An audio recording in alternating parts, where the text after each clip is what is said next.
아시아기후변화교육센터에서 주관하고 있습니다. Good afternoon, everyone. We are delighted to have you here today. I'm Eun-Sung-Gan, the moderator of this session. This is a special session of 2025 World Cloud Economic Forum. It is hosted by WORK and organized by Asian Climate Change Education Center. 세션 주제는 기후변화의 영향과 그 함의입니다. 이 세션에서 세 분이 각 분야의 유명 교수님이 농업, 관광, 생물 다양성 분야에서의 기후변화 영향을 소개해 주실 겁니다. The theme of the session is climate change impact on its implication. Today we have an opportunity to learn climate change impact on agriculture, tourism, and biodiversity from 30 famous professors in each area. 발표에 앞서 정대훈 아시아기후변화교육센터 센터장님 개회사가 있겠습니다. Before presentation, we have opening remarks from Dae-yeon Jung, the director of Asia Climate Education Center.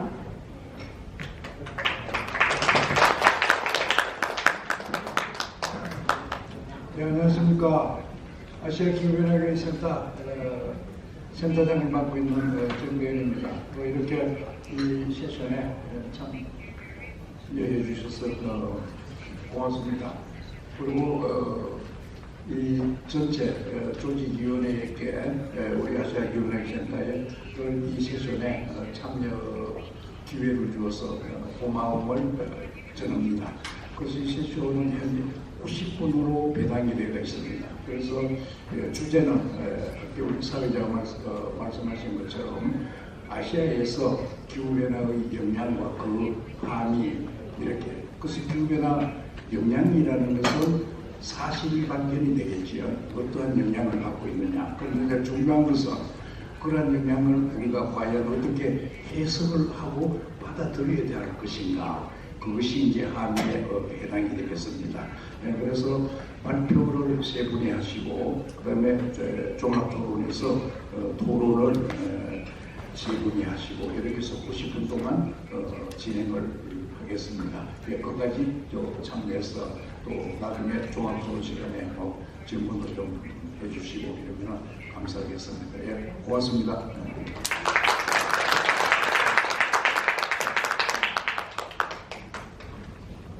예, 첫 발표 전에 인도의 농촌과 산업개발연구센터의 마노즈 쿠마라 케어케어 교수이며 인도에서의 기후변화가 농업에 미치는 영향과 그 함의에 대해서 발표하겠습니다.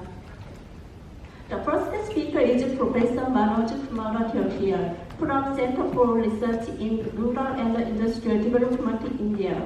Today, he speaks about climate change impact on agriculture and its implication in India.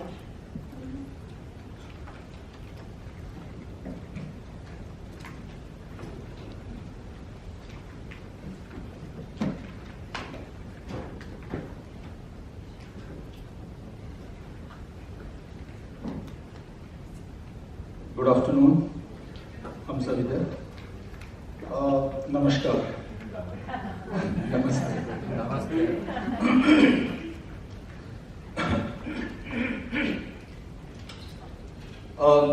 First of all, I am very grateful for this opportunity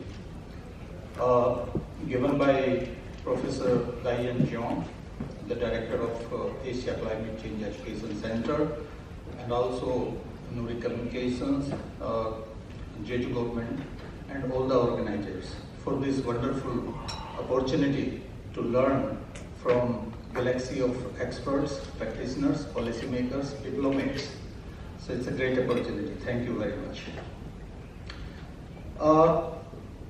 India, as you know, is very diverse. It's diverse socially, economically, geographically, environmentally, and this not only provide a lot of opportunities for the country, but also lots of challenges. And here I'll be talking about little bit what kind of challenges India has with this kind of diverse climatic conditions and growing, climate-related issues. As you know that with the growing emerging issues of climate change, whether it's growing temperature or heat stresses or unpredictable weather or precipitation patterns, agriculture has lots of linkages, and India has been agriculture dominated country, and sizable population of country depends or connected or having some or other kind of relationship with the agriculture. So you can see the importance of agriculture in Indian context. Livelihood, pattern, work, engagements of sizable population in the agriculture related activities and many other things.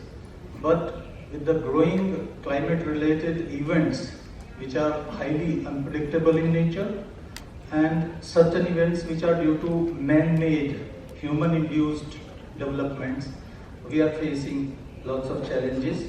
But nevertheless, India has been making a lot of efforts also. So I'll be talking about a little bit about that also. You know that in terms of climate change performance index, India's ranks is 10th, and although it's little drop from 7th position in 2023, and there are reasons for that. We'll be talking a little bit.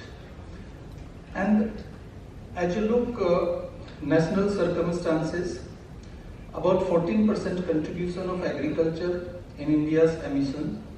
In 2022, CO2 was almost 80.53%, methane 13.3%, nitrous oxide 5.13%, and important sectors, energy. Energy we have been discussing since morning, and this is very important. And then agriculture about 13-14%, and industry 8%, and waste about 3%.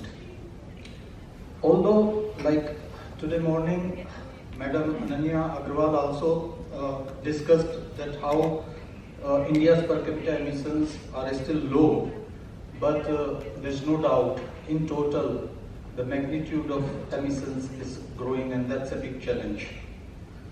Net emissions in 2022, which was the first NDC, and it was about 2,437 million tons CO2 after accounting for land use and forest sinks. And India accounts about, as you know, that it's about 2.4% of the world's surface area and having about 18% of the world's population. We are 1.4 billion.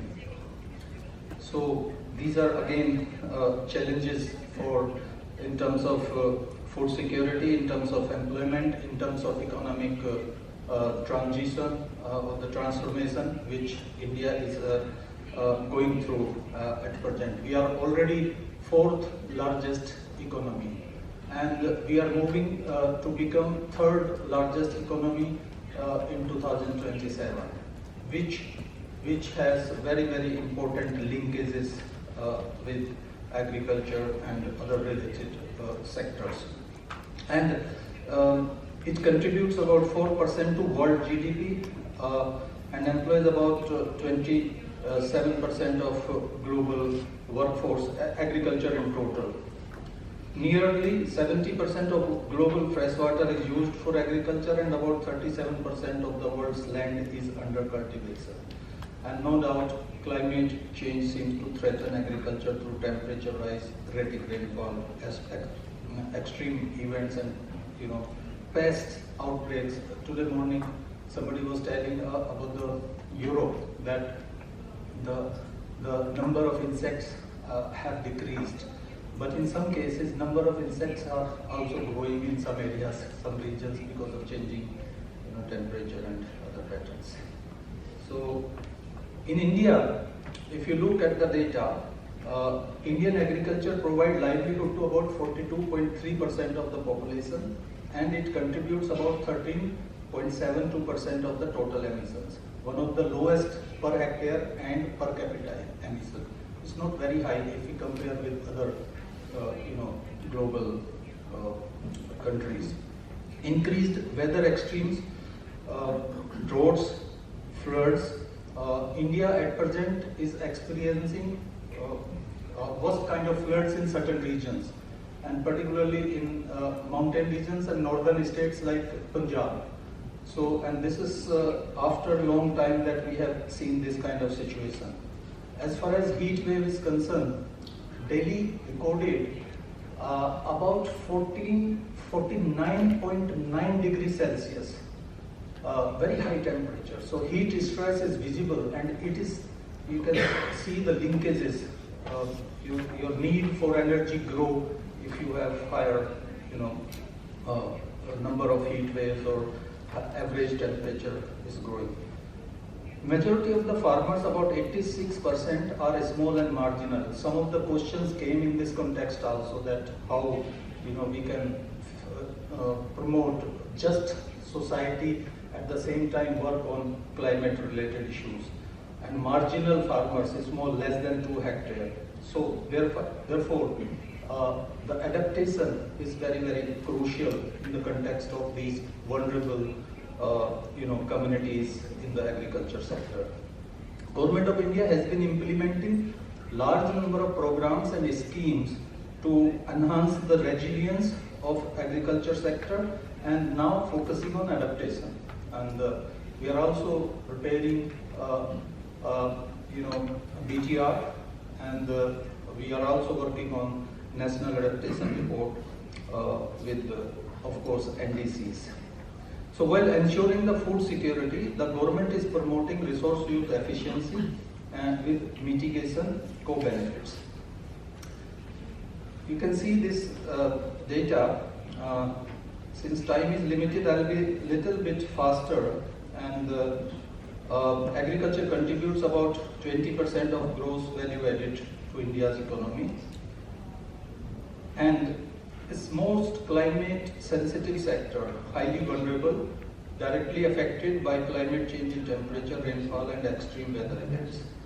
Critical aspects of Indian agriculture is that nearly 55% of India's crop area is still rain-fed. We still depend on, although we have a lot of rains, now a lot of water, but it is only for few months.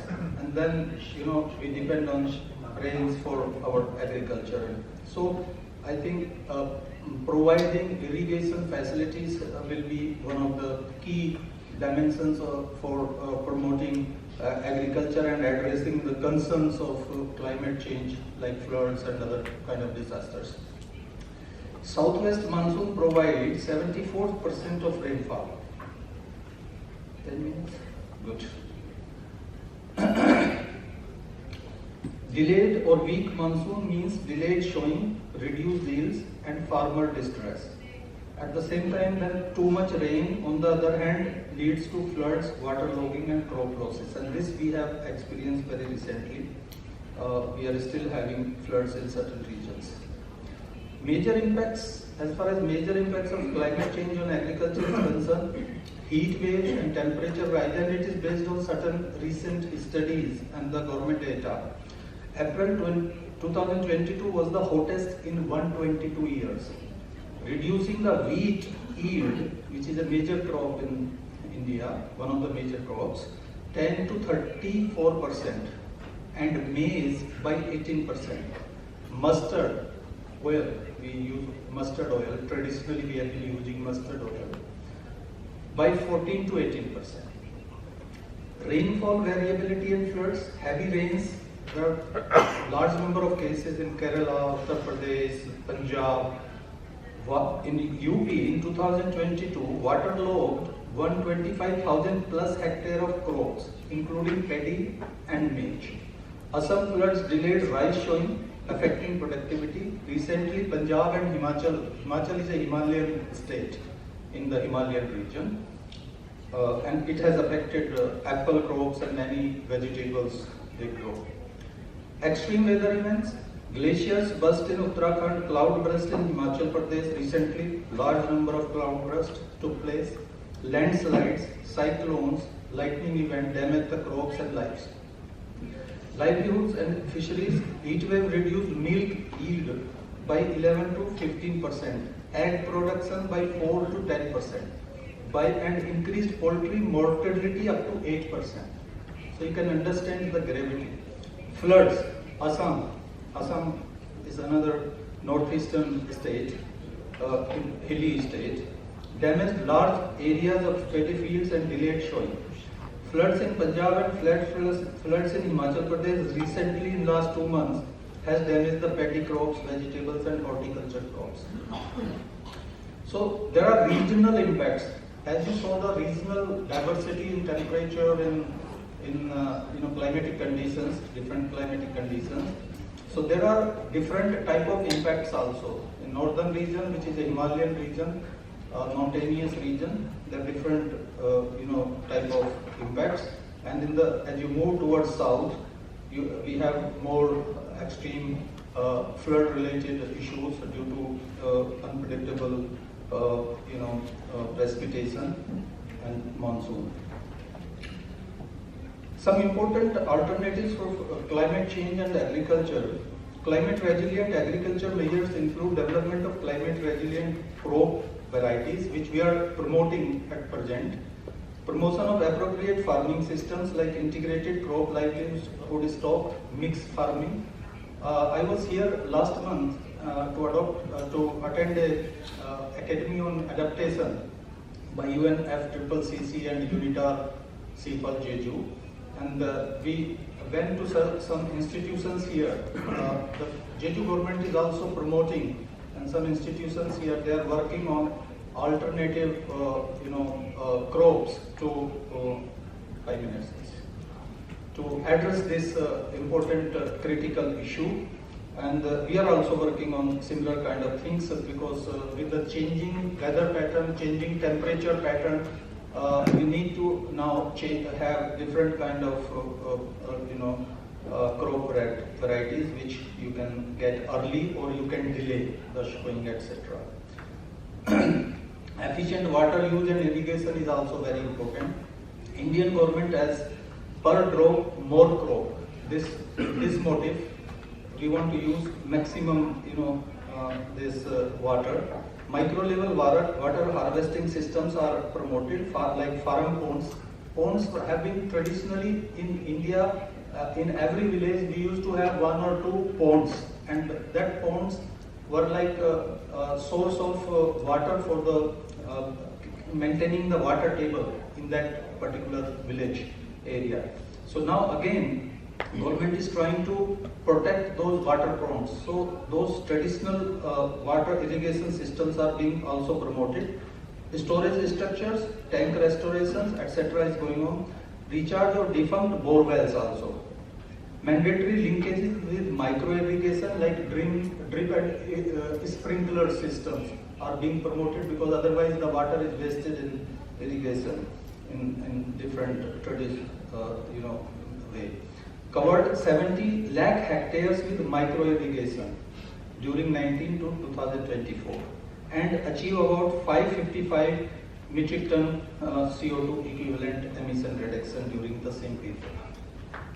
Renewable energy in agriculture, we have a scheme called Prime Minister Kusum scheme, in which solarization of agriculture pumps is going on in a big scale by giving subsidies. So most of the water pumps, and also we have been using diesel-based engines to pump the water. So we are also trying to change that with solar energy-based. And the target is about 34.8 gigawatt watt solar capacity by 2026. Sustainable fertilizer practices, 100% neem-coated urea mandatory since 2016. It to improve nitrogen use efficiency, and it also reduces nitrogen loss through nitrification inhibition. And with this, we have achieved about 26.81 metric ton CO2 emission during 19 to 24. Agriculture demand side management.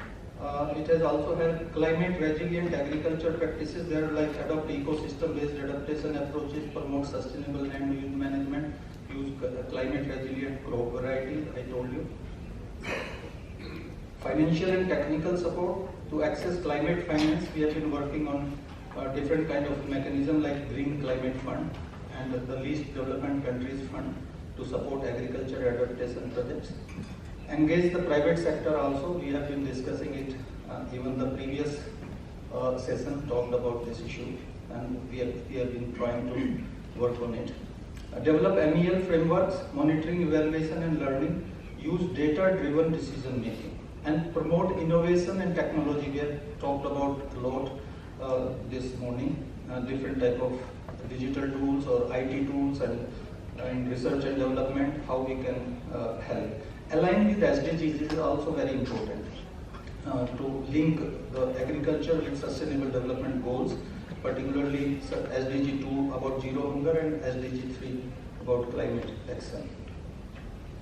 Capacity building is very, very crucial, and we have just 1 minute, last 1 minute I think, 1 or 2 minutes. Zero tillage wheat, it is also important because earlier we have been plowing, and with the plowing we use more fuel and waste a lot of time and energy. So zero tillage wheat system is very important to reduce these wastages, and that way you can help in addressing some of these concerns. Drought tolerant rice, because we have been having droughts in certain times, and soil health cards are being prepared, because earlier people, the farmers who were ignorant, they used to show the crop without understanding the crop, soil. So soil health cards are being prepared so that they can understand the soil in a better way. Micro irrigation scheme under Prime Minister Krishi Sinchai Yojana is being promoted. Crop insurance is also very important because you have to address the issues of livelihood issues, and you have to protect the interest of small and marginal farmers. So this scheme is also helping in a big way. Climate resilient villages, this is important. I'll just show you about this. Climate resilient villages, just one minute. Enhancing resilience and adaptive capacity of farmers to climate variability. This is very, very important, and we have about 448 climate resilient villages now, which take care of different dimensions of agriculture.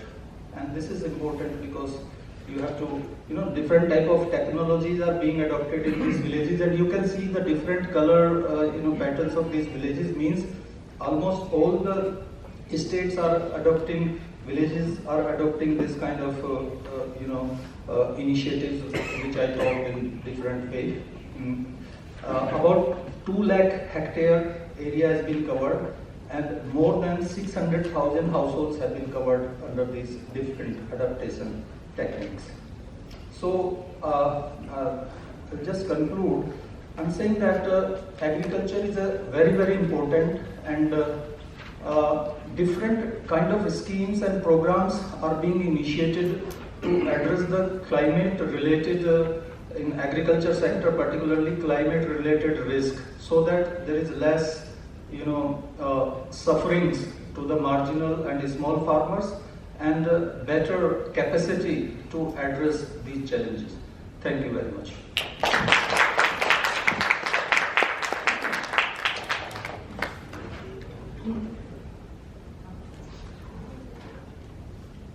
Okay.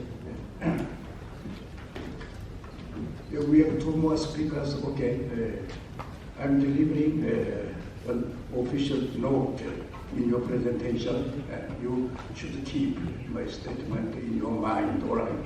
So the closing time is already fixed. So if you use longer than presentation time, 20 minutes, we will be very risky in the round table discussion. We have 3 penalties. 1 panelist should be no time, okay? Yeah, all right, please keep my statement in your mind, all right? Thank you. 예, 태어태어 교수님께서 농업에서의 기후변화의 영향에 대해 자세한 정보와 그리고 중요한 관점을 제시하셨습니다. Thanks, Professor Teotiao, for providing us more detailed information about the impact of special governing province. And in this special session, organized by Professor Dayan Jong from Asia Climate Change Education Center. I will talk about the climate change impact on tourism and its implication in Indonesia.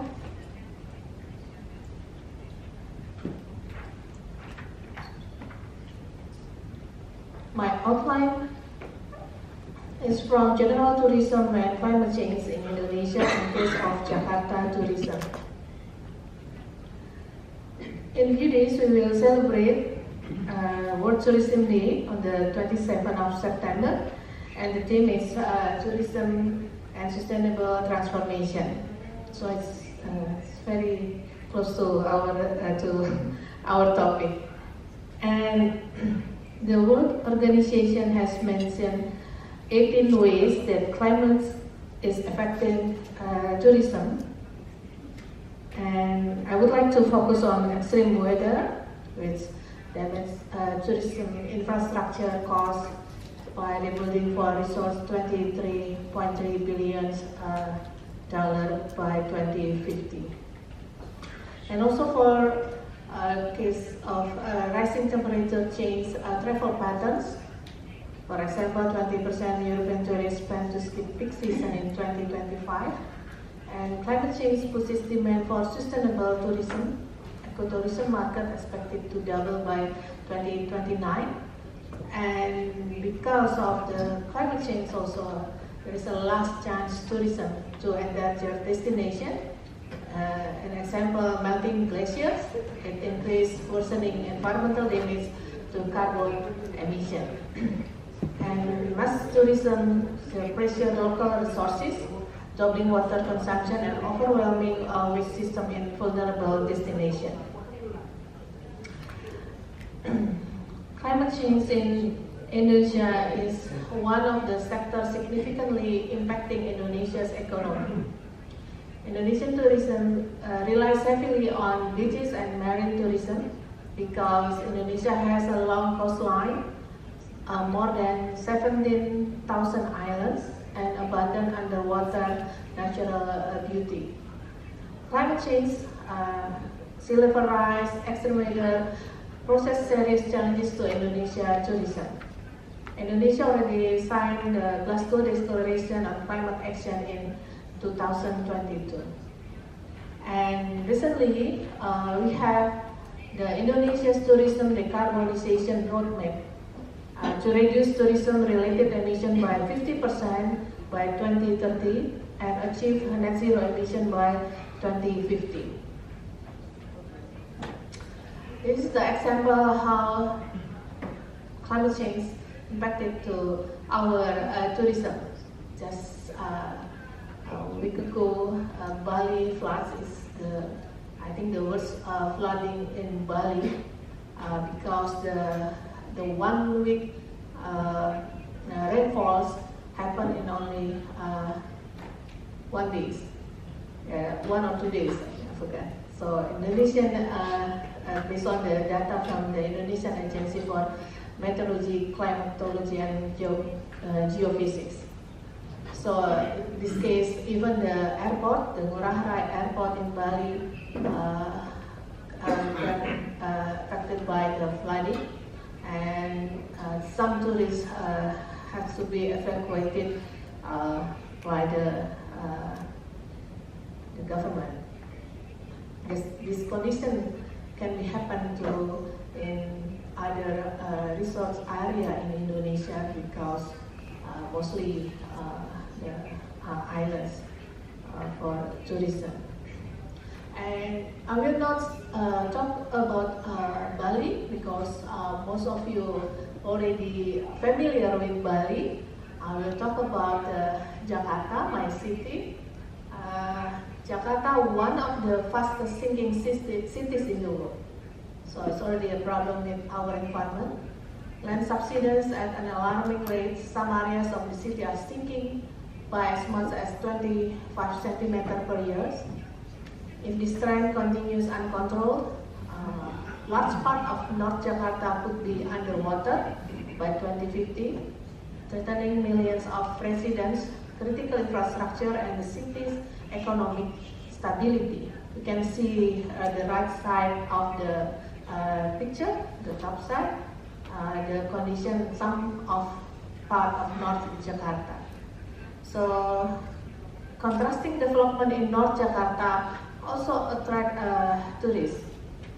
We have another part in North Jakarta, we call it Pantai Indah Kapuk, the picture on the bottom, or Kapuk beautiful beach, which developed by private sectors. They kind of like make a Venice in Jakarta. Jakarta Development Planning Agency in 2023 initiated climate disaster mitigation and adaptation. So our university is part of this program. And just recently, Jakarta launched steps towards top 20 global cities, and we launched 8 guidance in the book for the vision and mission. Second is business and economics, society and workforce, and tourism and city branding. So tourism is part of the Jakarta city branding to be the top 20 global city. So environment and sustainability, infrastructure and mobility, research development and innovation, governance, institution and financing. I think it's already mentioned in some topic in the morning. All the steps for Jakarta to global city. And for tourism and city branding, so in 2023, it's more Jakarta welcomed 1.9 million international tourists, fewer than major global cities such as Bangkok that attract 28 million tourists. The creative economy in Jakarta is contributing 10.5% to the city GDP, which totals 362 trillion rupiah and constitute 20% of the national creative economy in 2023. So the tourism in this book guidance relate to the creative economy in Jakarta. So Jakarta's cultural site faces significant preservation challenges. The city government has budgeted 13 billion rupiah for preservation in 2024. About 43% of Jakarta's cultural heritage assets still require revitalization for to be the major tourism city. Branding is key to presenting Jakarta's identity and offering in a way that appeals to international tourists. So we campaign about Enjoy Jakarta. But in this book also not much discussion about climate change and tourism. There is a guidance but not in detail. And in this guidance also mentioned about Kota Tua or Old Town Jakarta and 1000 or 1000 Island are the main tour destination. This is Kota Tua, Old Town Jakarta. It became a tourism icon, an area of 1.3 square kilometers across North Jakarta and West Jakarta. Its proximity to the sea makes it vulnerable to sea level rise and coastal flooding to the climate change. So this is the picture of the Kota Tua Old Town in Jakarta. It's also become vibrant to the creative economy in the city center. And one of our efforts to lower the emission is Kota Tua Low Emission Zone, or LEZ. This is the first low emission zone in Jakarta and even in Indonesia. It was stated in 2021. It's an ongoing process.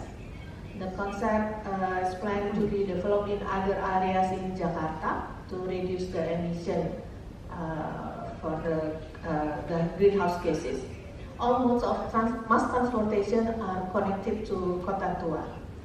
So, yeah, this is a great part of Jakarta to reduce greenhouse gases. And this is I think for the city, transportation is important key to reduce emission. So we kind of try to push from the private cars to mass transportation.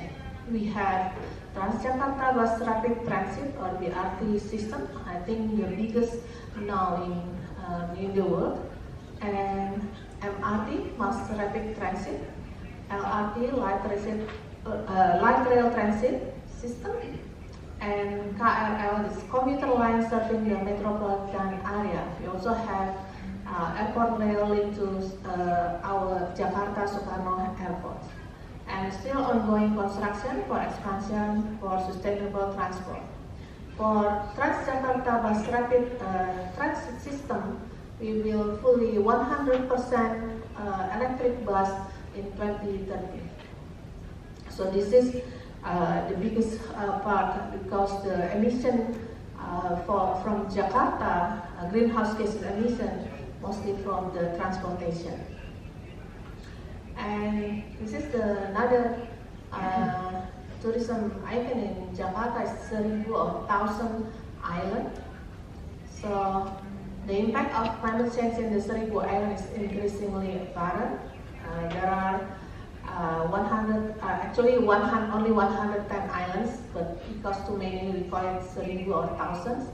11 islands are inhabited, such as Tidung Island, Pramuka Island, and Pari Island. Island resort tourism, which is an underwater attraction. Actually, several islands have disappeared because they use for the construction from the sand, and also some island has a problem with coral bleaching. And my final thoughts, because still limited result from tourism in Jakarta, is in the progress to be more advanced, limiting the emissions. So further research is needed on the impact of the climate change on tourism in Indonesia and the vice versa. There is a need for responsible tourism industry and tourists to gain economic growth. The support from other sectors for sustainable tourism, such as clean energy and transportation, and partnership with local, regional, and global level is important. So I put for sustainable goals that related to this topic. So I think in the morning also another speakers also mentioned about the collaboration, partnership, cooperation is the more important for us to go to this part. Thank you. The relationship between tourism and climate change in Jakarta and the Serif. Last speaker is Professor Nguyen Van Nguyen from National Hanoi University of Education in Vietnam. He presented climate change impact on biodiversity and its implication in Vietnam.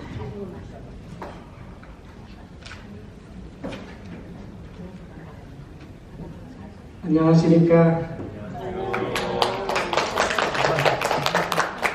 Good afternoon. Thank you for having me here in Jeju.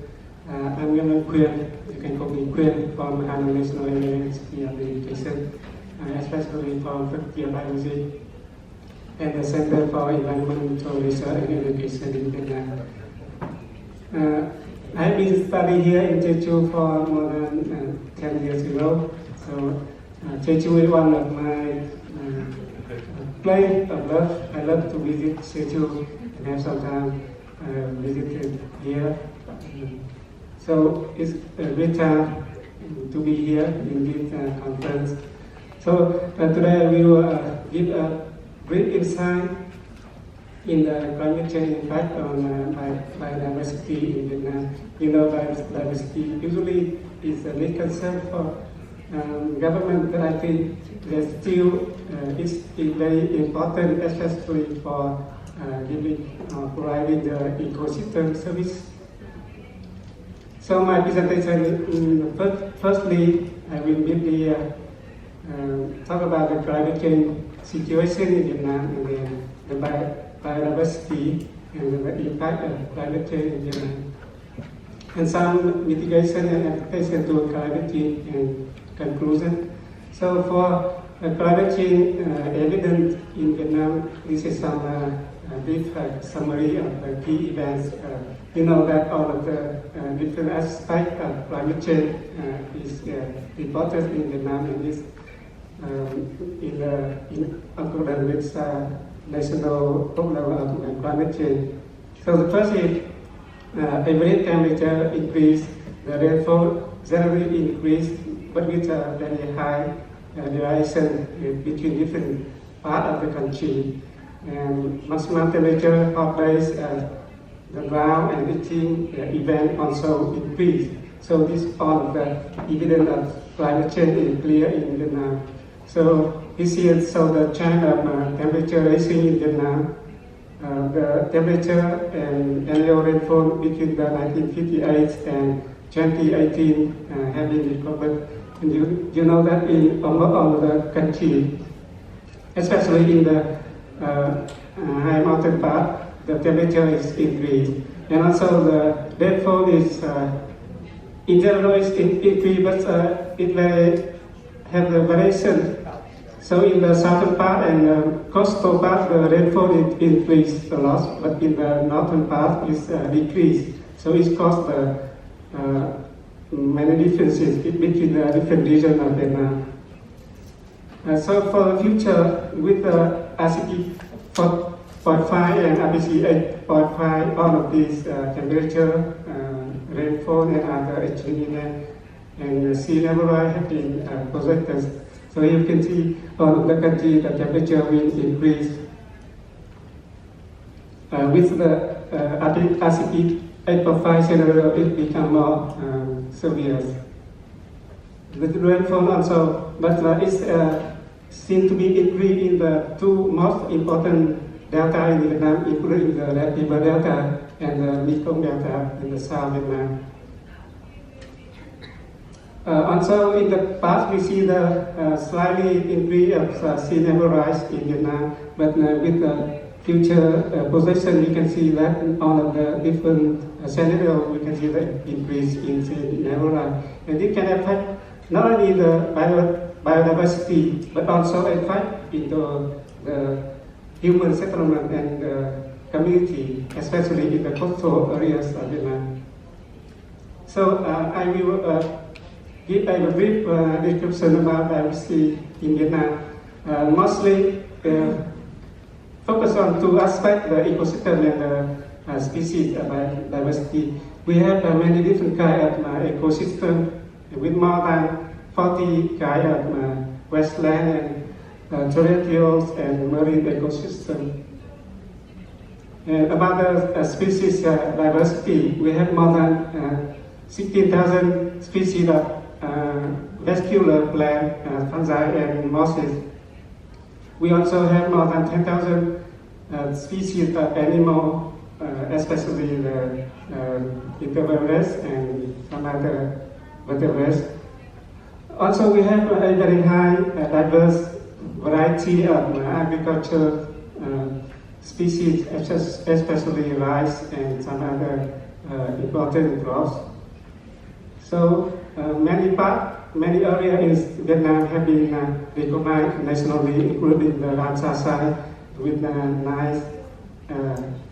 We have 11 biosphere reserves, 3 natural heritage site and some other ancient and important biodiversity areas. This all internationally recognized.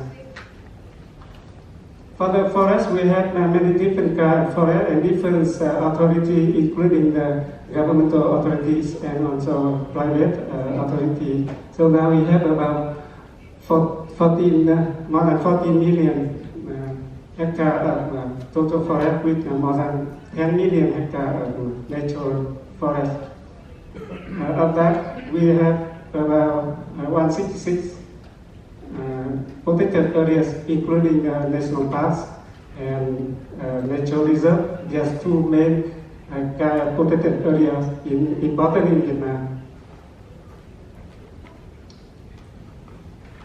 We have about 10 types of biomes present in Vietnam, and from species aspect, many species have been recorded in IUCN and ZDF database.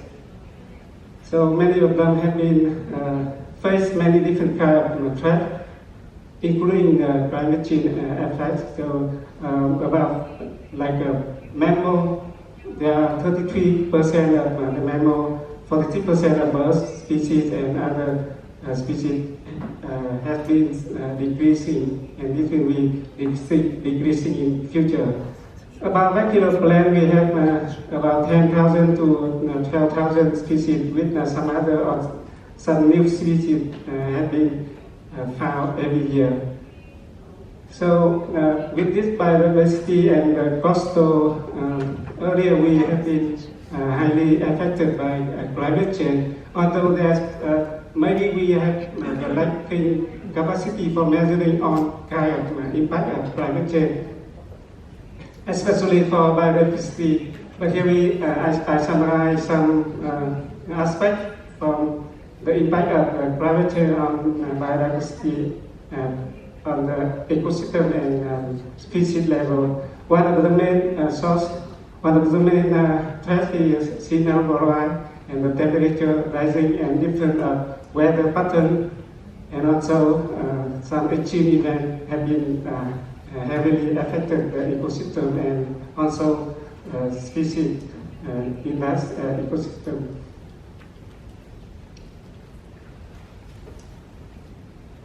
So, for example, many extreme events, especially storms, have been recorded recently.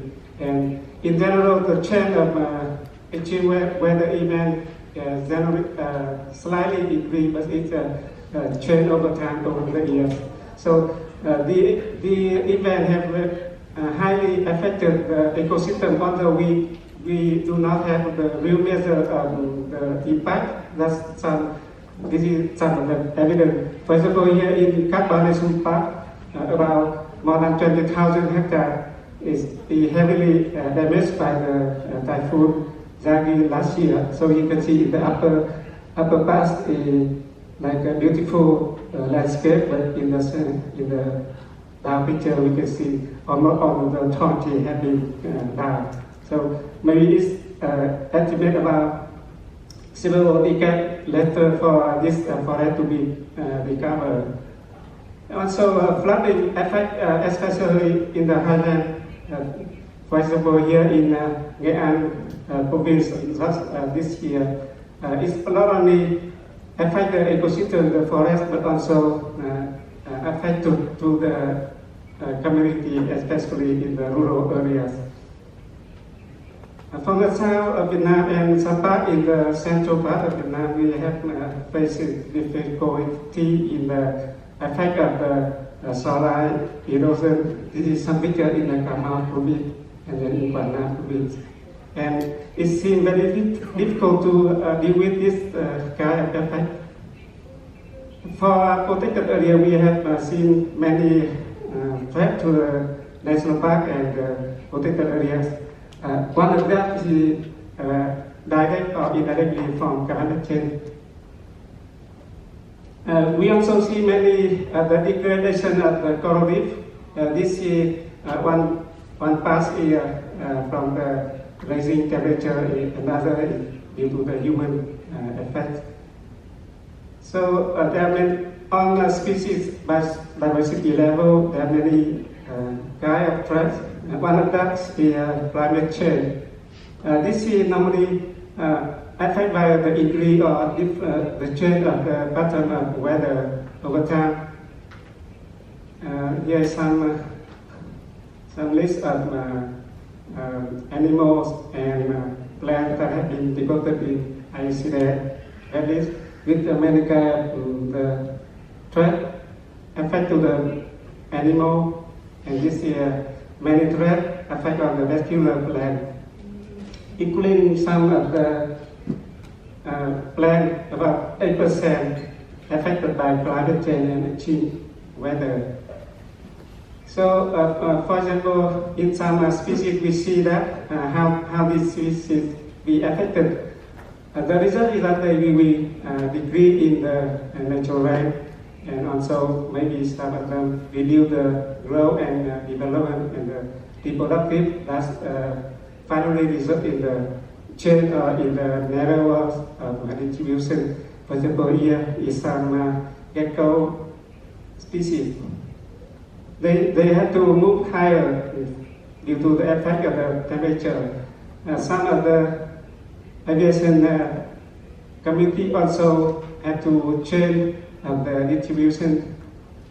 And on plant, we also have many evidence that affect the plant, especially the green growth, and that will change the distribution of plant, especially some gymnosperm plants.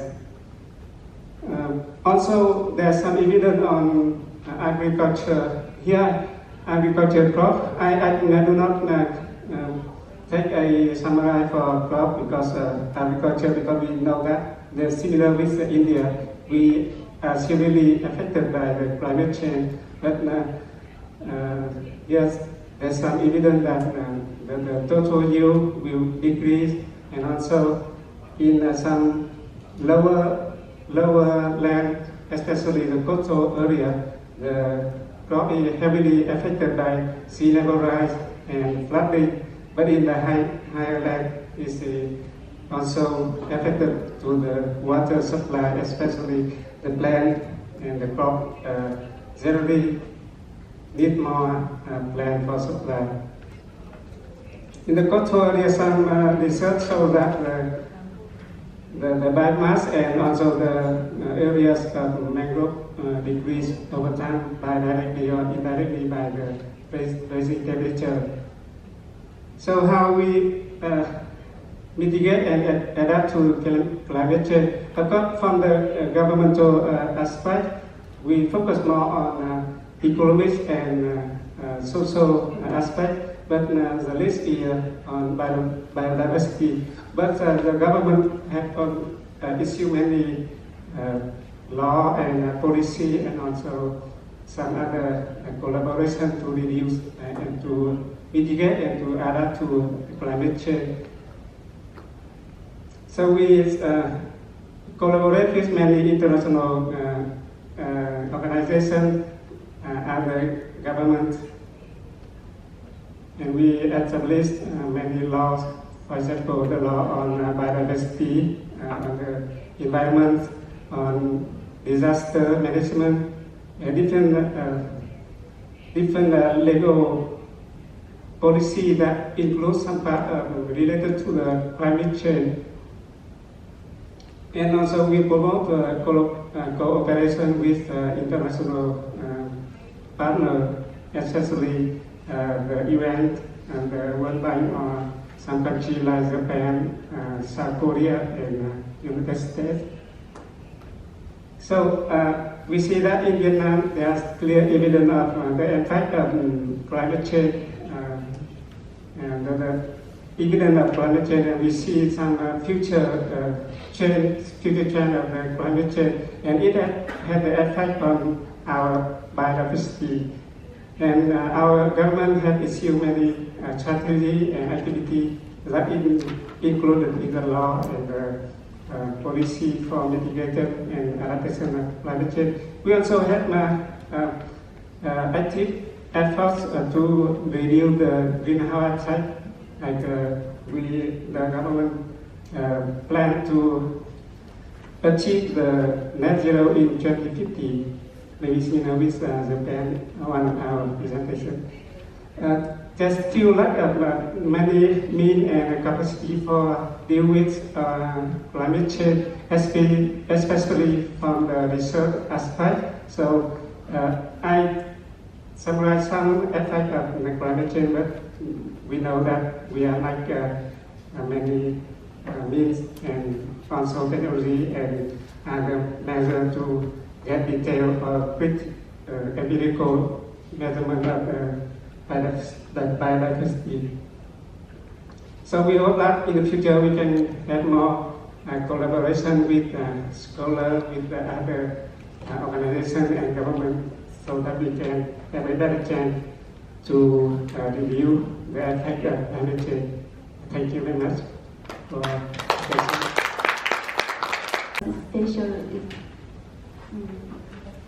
specific information of how climate change impacts on biodiversity in Vietnam. Now we have 20 minutes discussion. The chairperson of the discussion is Chong Tae-yeon, the director of Asia Climate Change Education Center. Panelists and speakers, please come to the stage.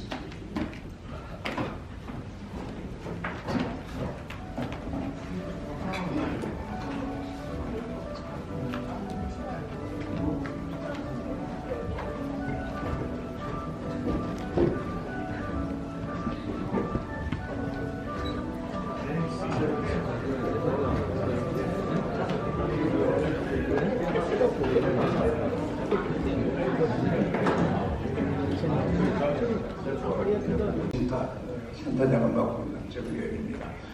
저희 세션 으로서 이 종합 토론을 하도록 하겠습니다. 아시다시피 세 분 발표가 있었고요. 그래서 발표하신 분들은 앞에 소개가 됐습니다. 그 다음에 세 분은 이 토론자로 저희 센터가 초청을 한 사람인데 우선 그 소개를 드리도록 하겠습니다. 먼저 hello dear panelists. At the moment I am going to introduce all of the panelists to the audience. Okay. So when I introduce each of you, please say hello everyone as a greeting. If possible in Korean, 안녕하세요. That would be much more better. Okay. 첫째 분은 대구 계명대학의 교수로 하고 계시는데요. 원래 국제관 아프리카에 있는 드니지. 이름은 돌타프고요.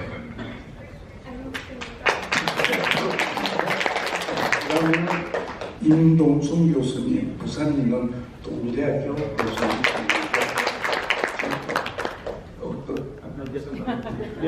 세나?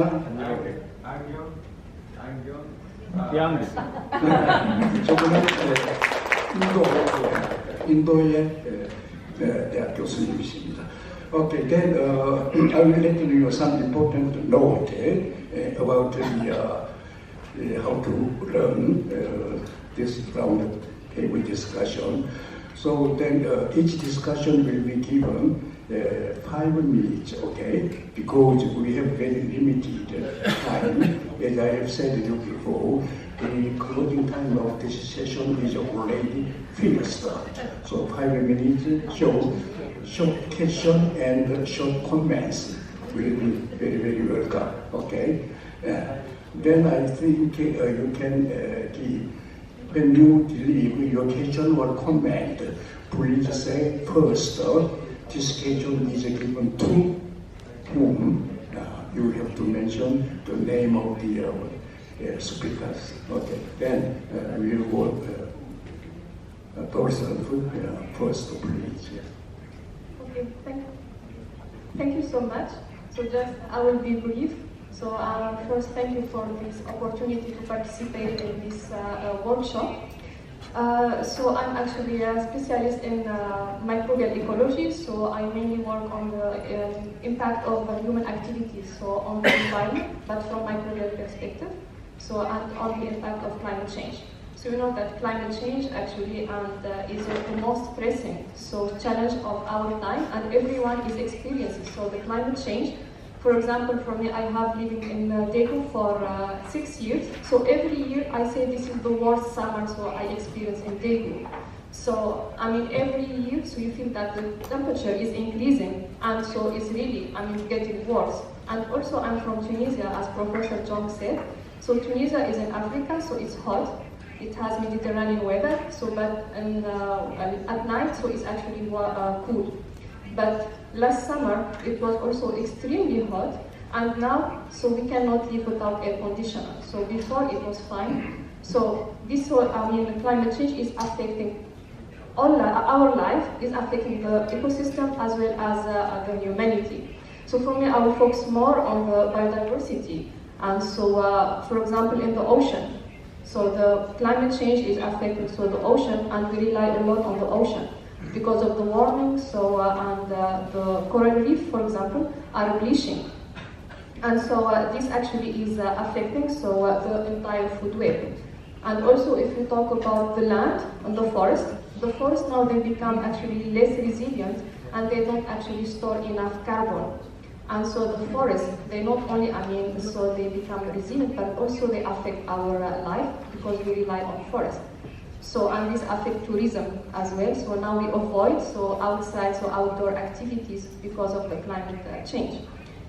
So this is briefly, but I have 2 questions. So for Professor Kuyan. So my question about the biodiversity. So you said that Vietnam plans to expand the forest cover and mangrove for climate adaptation. However, could large-scale reforestation or coastal protection projects create trade-off with agricultural land use, the local livelihood, or the biodiversity priority? And how should Vietnam balance these competing needs? And my second question is to Professor Tirutia. So, since so we talked about agriculture, and you said that more than half of the India's agriculture is rain-fed and depends on the southwest monsoon. So, how realistic it is to expect climate-resilient agriculture to fully offset the risks when the monsoon variability continues to increase under climate change? Thank you. Thank you for this thoughts. So one thing I would like to give a note that the speakers, speakers, I think you should be ready to get the question which is given to you, and when you answer that, your answer should not be one by one, okay? As a set of your answer, that will be very welcome. That is a way to save the time, okay? Yeah, thank you. Next, Professor Lim, please. Thank you, Mr. Chair. My name is Dong Seung-Lim from Dongmi University of Busan. During the last half century, one of the most important agreement in scientific area is that climate change is obviously a very wide-ranging and far-reaching and obvious thing. If we don't do anything, it's going to be affect more than thousands of years or something like that. A couple of years ago, IPCC assessment report 6 says that the most important thing is we have to act now. If we don't implement any kind of important policies or strategies, it is basically irrecoverable.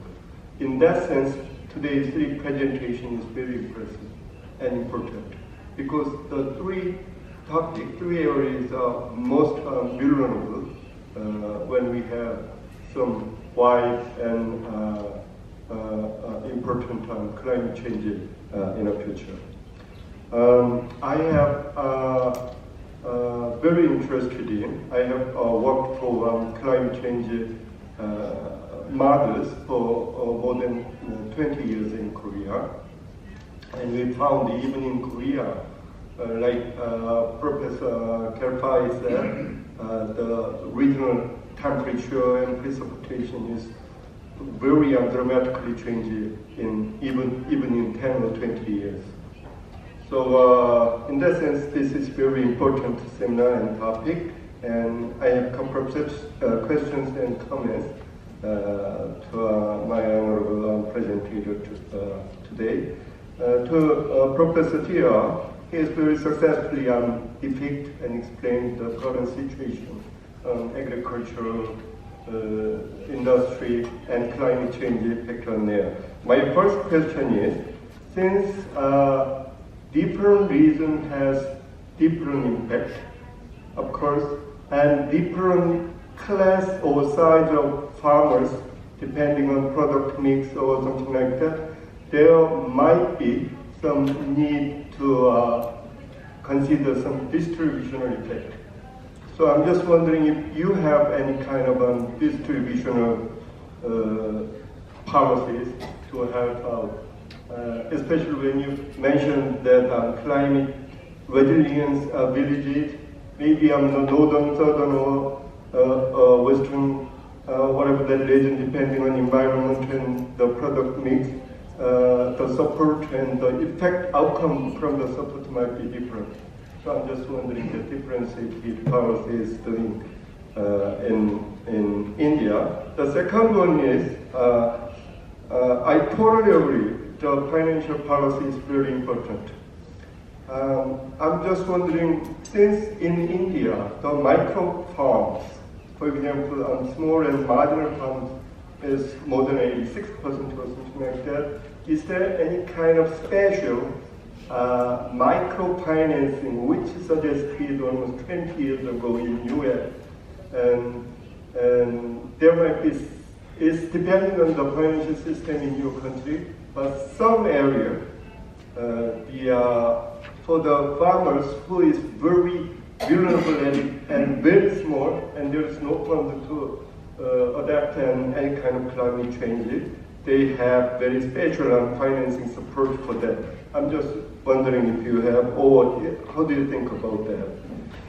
To Mr. Nguyen, the Vietnamese biodiversity, he has summarized Vietnam is the future, effect based on RCP 4.5, which is kind of mediocre one scenario, and the other one is 8.5 worst scenario. And then there might be, a lot of, fauna and flora impact on Vietnam. I have two questions. The first one is, international cooperation is very important. Of course, the cooperation with developed countries like Japan or Europe or whatever country it is. But since biodiversity and then ecosystem, biome, basically is beyond the national borderline. So it might be a very effective approach to cooperate with border countries like China or Cambodia and Laos Republic. So is there any cases you do? In that sense, in Korea, when we are trying to solve the problem between transboundary air pollution between China, Japan, and Korea, we have tri-country meetings and then some authoritative and government cooperation work over there. So I'm just wondering that kind of things in Vietnam and neighboring countries. The tourism, the most impressive expression what Professor said is less chance tourism. It is very sad thing. Because touristic point with historical research, it is damaged because of climate change. Usually it's very costly to recover. Sometimes it's irrecoverable. So That is my impression, first one.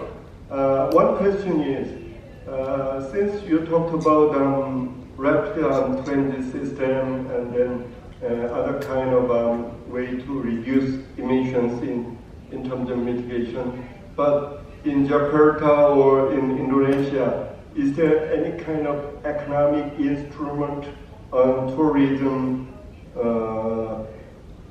area to reduce the impact of climate change?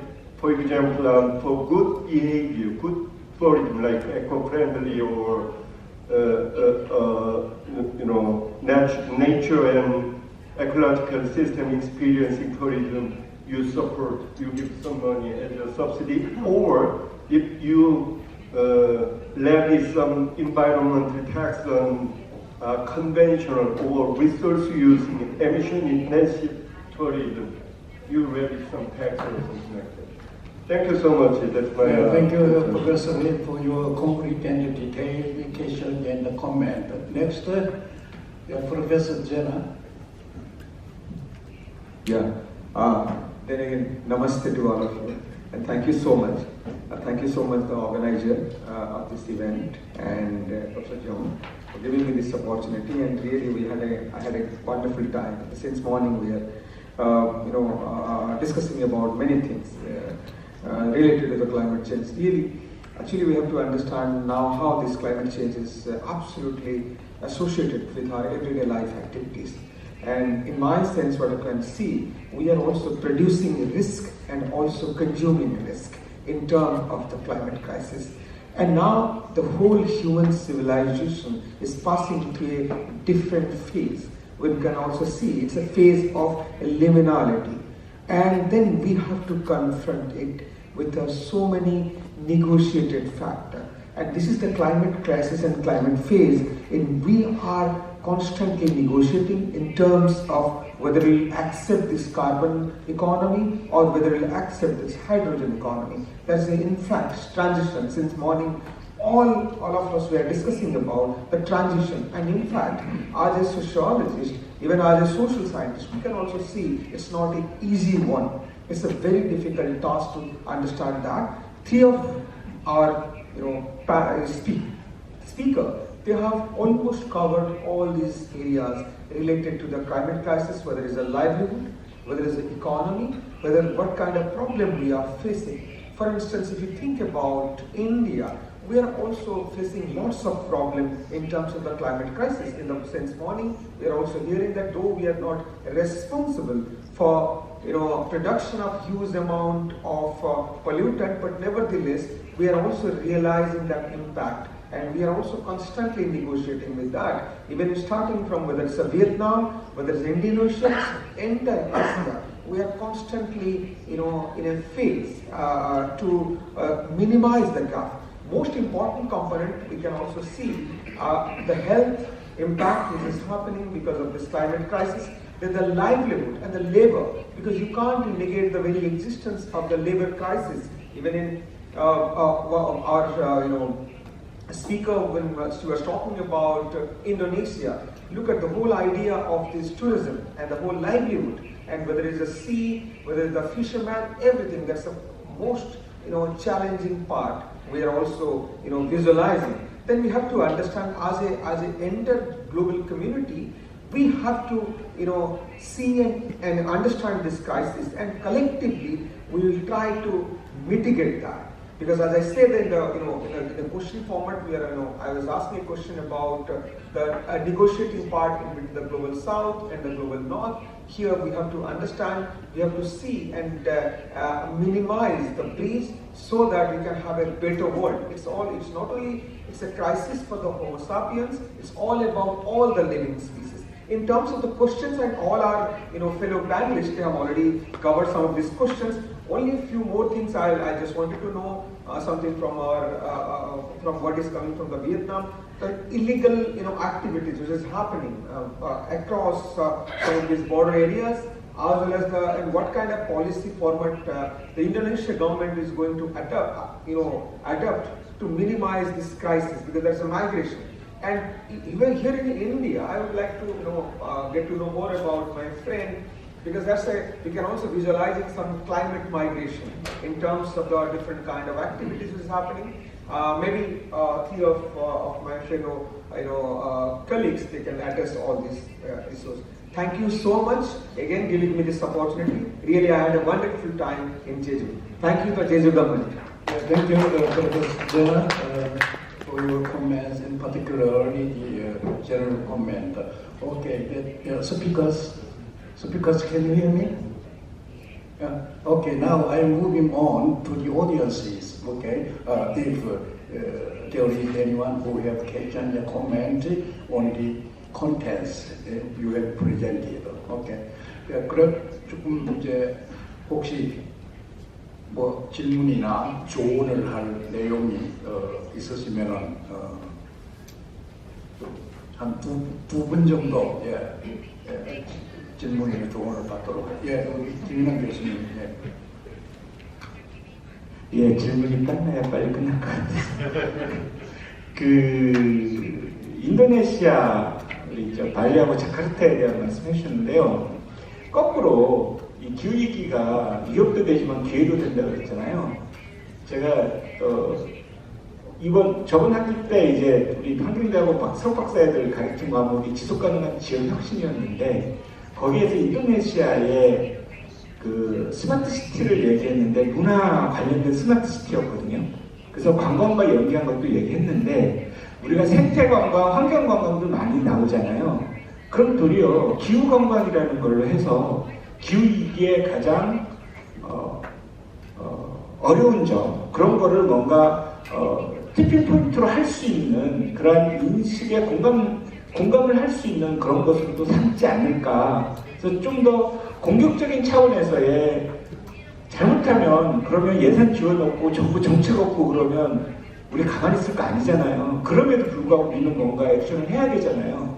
그러면 시민이라든가 NGO라든가 이런 걸 해서라도 먼저 치고 나갈 수 있는 작은 시작이라도 먼저 하는 약간 도전적인 게 쉽지 않을까라는 생각으로 해서 인도네시아 분한테 아까 발표에 대한 코멘트 겸 의견을 듣고 싶습니다. 고맙습니다. Professor 하나님, did you get education? Okay, thank you. 또 다른 분 또 한 분만 더 질문을 받도록. My question is to Professor Tevatia as well as to because we wanted to know that in India as well as in Vietnam, this climate change how affecting fisher folk as well as landless laborers. So your word will be very satisfying for me. So please make your comment on that. Thank you. Okay. Then only 10 minutes left. All right. Then you can get 3 minutes for answering. All right. Then not one by one, just as you said of your answer. Okay. And your short answer will be very welcome. Yeah. Okay. Please, Manager first.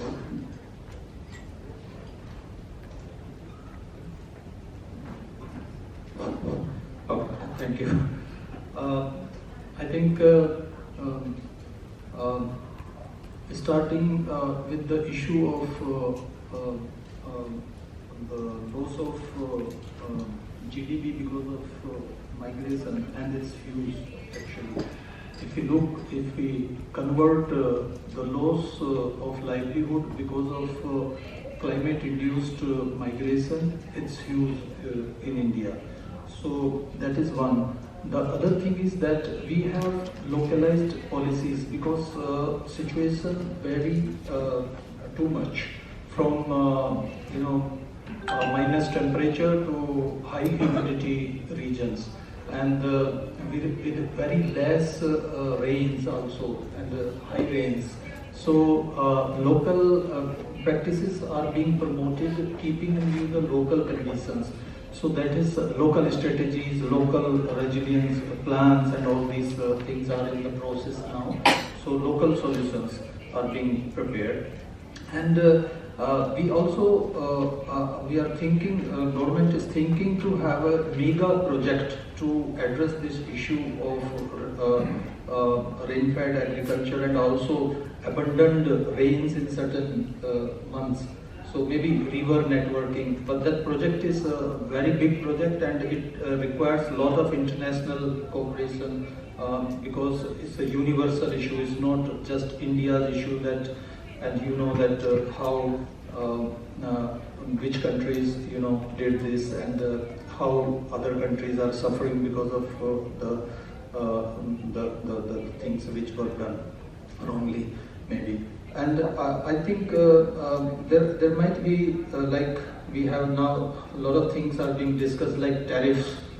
So maybe if we can have some climate-related tariffs to fund these local resilience initiatives, climate-related initiatives, green growth initiatives to address these things. Differentiated policies are very, very important based on the local conditions and all this. Like Kerala is very strong local governance, panchayati raj system, participatory plans, but it also has backwaters and other things. So sea level issues, coastal issues are very, very crucial. But Himachal is totally different. So these local plans are very important.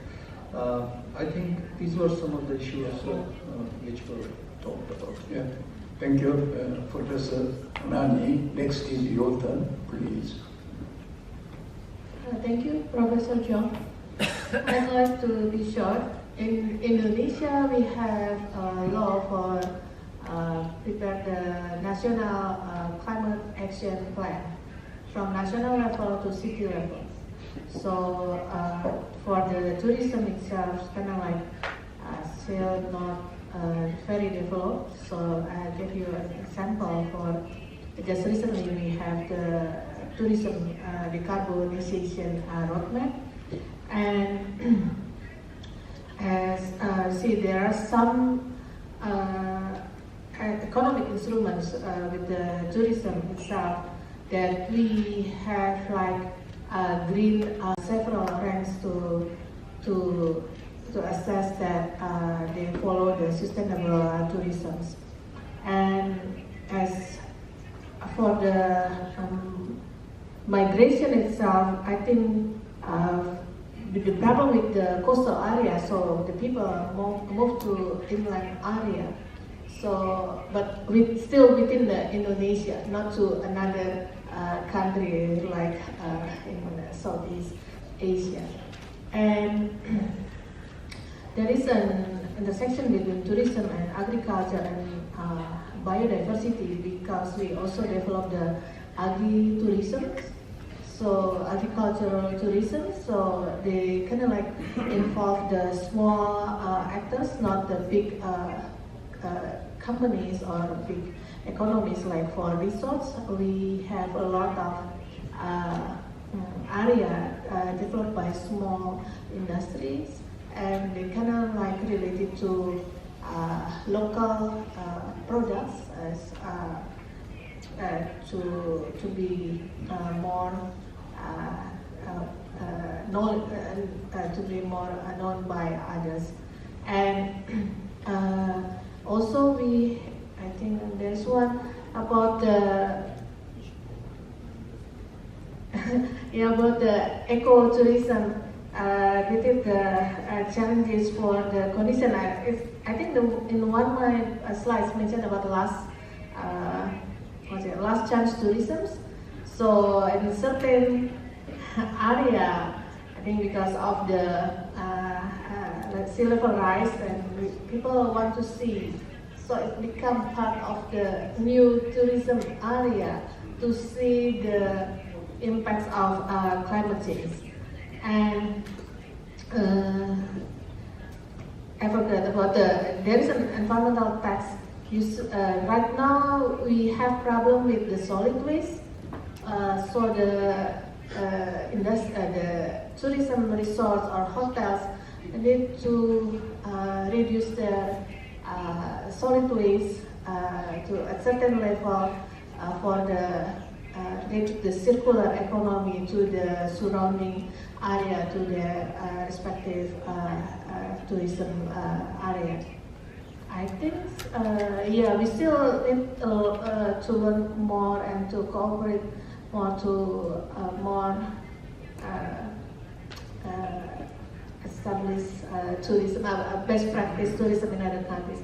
And Professor also mentioned about the smart cities. So yeah, it's part of the ongoing process in Indonesia related to tourism, how to make it easy for tourists to do the economic transaction. We have a QR code for the payment, so it's easy for the tourists to buy local products. I think that's it from me. Thank you. Thank you. Next, Dr. Kia. Thank you, Professor. The first question about how to balance between forestation and the demand on local livelihoods. In Vietnam, we have a national action plan and also provincial action plan related to climate change and also related to the forest development. Of course, now we have about 42% of forest, and we intend to increase to 40%. So most of the land is the balance on the coastal area with our mangrove. So we will develop forest there, and also some area we also plan to increase the forest cover. Of course.